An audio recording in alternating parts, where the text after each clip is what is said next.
Hi, I'm Annie Strack. Welcome to my studio. Today I want to show you how you can remove your watercolor painting off of your watercolor block. I like using watercolor blocks because it holds the paper flat while I'm painting. A block is gummed on all four sides. Much like a pad of notepaper or scratch paper is gummed on the top, this is gummed on all four sides so it holds each sheet flat so it doesn't buckle or curl while you're painting with it.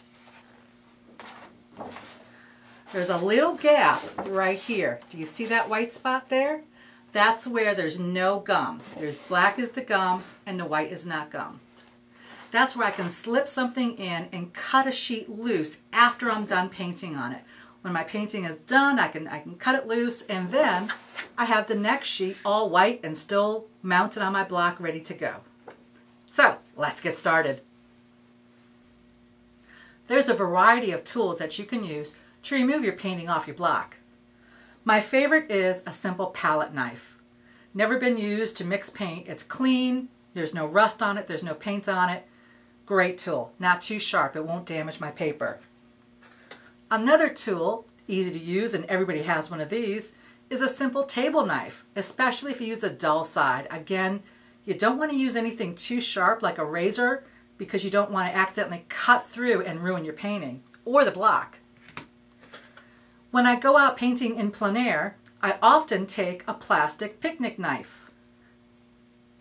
Sturdy enough to cut the paper off the block, but if I drop it in the woods or lose it in a field or in a stream, I don't have to worry about a great loss. So let's go ahead and cut one loose. See what it looks like, eh?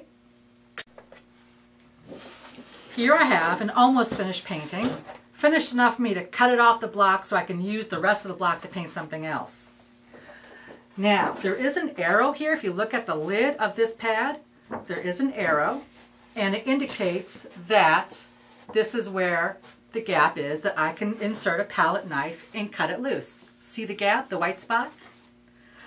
So I'm going to very carefully use my palette knife I just showed you, and I'm going to stick it in there and only separate the top sheet. I don't want to separate all the sheets, just the top one. I want to leave the rest of them intact. The next thing I'm going to do is carefully tip my palette knife away from the edge, away from the block. If I tip it towards the block, I could damage the next sheet of paper, scratch it, and that would damage it.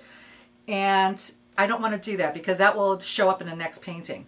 By tipping it away, if I do scratch anything, it's going to scratch the back of the finished painting, which doesn't hurt anything. And hold it. I'm also going to pinch it with this hand and hold it with my other fingers this hand, so because I don't want to pry all of the paper off of the block. So I'm going to very carefully slide my knife all the way down as I'm holding it sturdy because I don't want it to separate. And I'm going to go all the way around like that.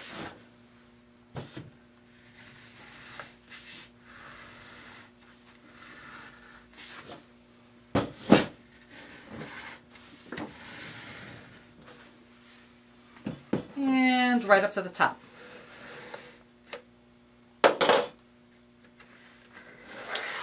Voila!